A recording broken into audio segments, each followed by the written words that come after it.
You know you haven't cleaned in a while when you go and pull up one of your tools and ants have made a nest under it.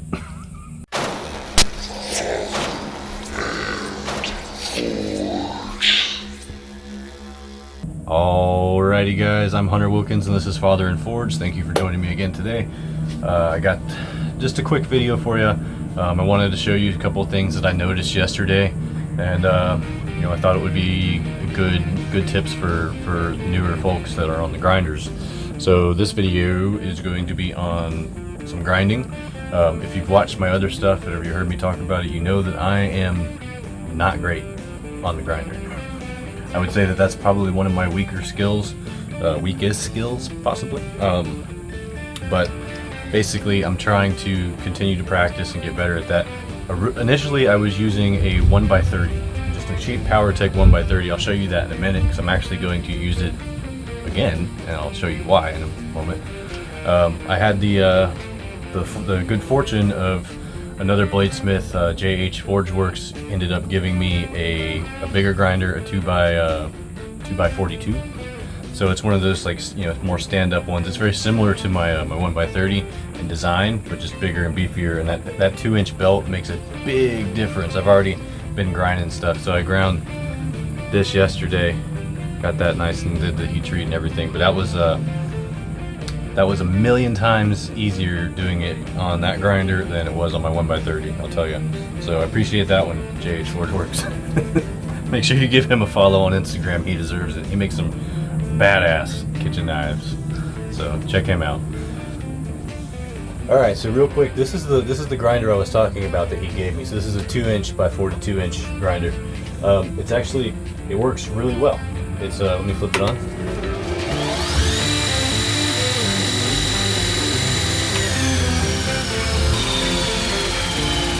Alright, so that works really well. The 2-inch belt makes a big difference. Like I said, he actually modified this a little bit and added a piece of steel on this platen here to give it like a more beefier platen. So I'm actually really liking this. He gave me some Trizac belts to play with too, and gave me some other belts as well. But I was playing with the Trizacs yesterday, and they're fantastic. I love those. So I never was able to get those for the 1x30. Now I have the chance to use those, and I really like it. It also has the disc wheel on the side. I don't know how often I'll actually end up using that, but I don't have any pads to stick on it right now, so I'm not worried about that. But this is awesome. So now I'll take a look at the Powertech. This is a 1x30 Powertech grinder.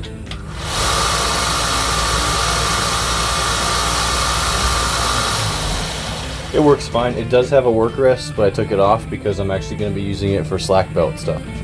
So jumping back over to this grinder, just to show you, and this isn't the belt that I would use for this, but I just wanted to show you.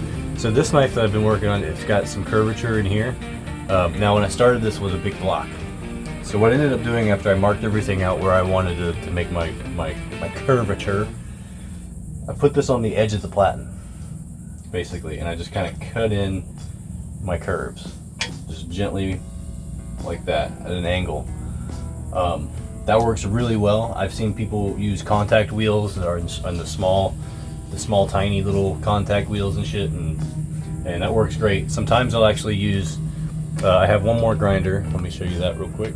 This is often used as a work table. As you can see, I got some acid sitting on here, some other crap. This is my 4x36. I don't use it that often, but I did pick up some belts for it from Red Label Abrasives. Because they do have the edge core ceramic that fit this, and it works great for getting stuff flat. So if I'm having trouble with a tang or the flats of my blade or something, and something's just not lining up right, I can throw it on here usually and get it flat, and it works pretty well. I run my handle scales on it as well, just to make sure everything's nice and flat. So my point was on this though is that sometimes what I'll do is to get that curvature, I'll use the edge of it because this is like a rounded toe, and that helps too. But I've had much better results doing it on the platen. Even on my 1x30, if you just take it and just run it along the edge, very edge of the belt at an angle, it does an amazing job. So as I said, I'm not very good at the grinder yet, but I'm just trying to share some of the tips and stuff that I have learned. So that is one big one, is when you're doing curvature, it's really easy just to come around the edge of the platen and just cut in your lines like that. And you just take a couple passes at a time, and it seems to work really well. So let me move on. I'm going to show you, though, why we're going to use the 1x30 today. So moving back to the 1x30, there is a reason why I want to use this today, and it's because I want to use it as a slack belt. I found that using the method that I described a moment ago, I was able to get this curvature really nice, but the smoothing of all the little parts, you can see the little bumps in here. See that bump? It's like a little speed bumps kind of going through the whole thing. It's a little hard to blend and smooth on the platen from what I can see. And on that particular grinder, there's not a lot of space at the top for me to actually do it as a slack belt. On this one, it has its small platen that only comes up to about here. So you do have the benefit of a platen down here, and you can kind of do your slack belt stuff up here. Now I took the platen off entirely, so I'm just going to use it entirely as a slack belt, and I'll show you how that kind of goes, and we'll see if I can smooth out some of this bumpy, lumpy nastiness. I'm put my respirator on, and we're going to do it real quick.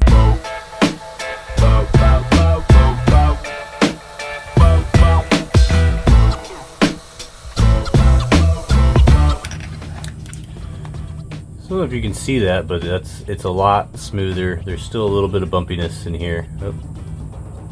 Still a little bit of bumpiness in there, but as I continue to work this, and once I start hand sanding it and everything, that's all going to smooth and blend very nicely together. So that works really well. So I'm definitely going to keep this grinder and use it for this. All right, so I just went through a few grits just to see how much I could get that out, and I got a good bit out. I still have to come in and hand sand, of course, and this transition right here was very hard to get, and I kept getting little belt lines in there, so I couldn't get that quite, but everything down in here I was able to even out quite a bit. I think it looks really good, and I think it's going to blend together really nicely when I hand sand it. And I'm going to take it up to probably, I think, 3,000, and we'll do a mineral oil soak in it. It's looking pretty cool, I think. I still gotta glue everything up, finish the brass. I'm gonna do some patterning on the front side of the brass, I think, and we'll see how that looks. But yeah, that's the plan. It's going well. This one's probably gonna end up in my kitchen because I need a new paring knife, and this is gonna be perfect. All right, so that's pretty much it. I just wanted to share those couple little pointers to you. Since I'm new to the 2-inch grinders, that was something that I found out yesterday, just kind of playing around, and it was pretty good to know. So the trick of using the platen to grind in those curves transitioned from my small grinder to this one, but it's just not, it doesn't get things as smooth from what I've seen. So I can get in here on the slack belt and get a little bit cleaner.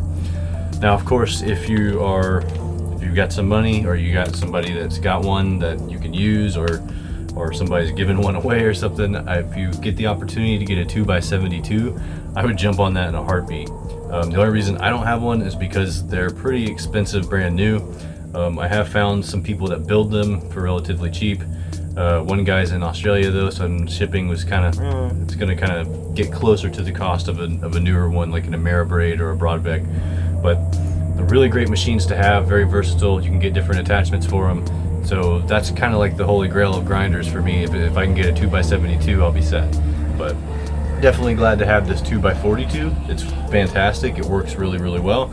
And I'm looking forward to doing a lot more stuff on that, because I tell you what, grinding the blade on that knife was a million times faster and a million times easier on the 2x42 than the 1x30. So very, very good, very good. So that's about it. I just wanted to share those little tricks with you guys and show you my new toys and play around with a knife. And that's kind of what I did. So as always, thank you for watching. Please like and subscribe. Check me out on Instagram, check me out on Patreon. If you're not following me on Instagram, you're definitely missing out, because we got a lot of cool stuff going on right there. I'm running a contest right now. There'll be more to come like that. just all kinds of cool stuff going on there. So check me out on Instagram, check me out on Patreon. But most importantly, please like and subscribe. All right, that's it, guys. Thank you for stopping by, and I'll see you guys in the next video.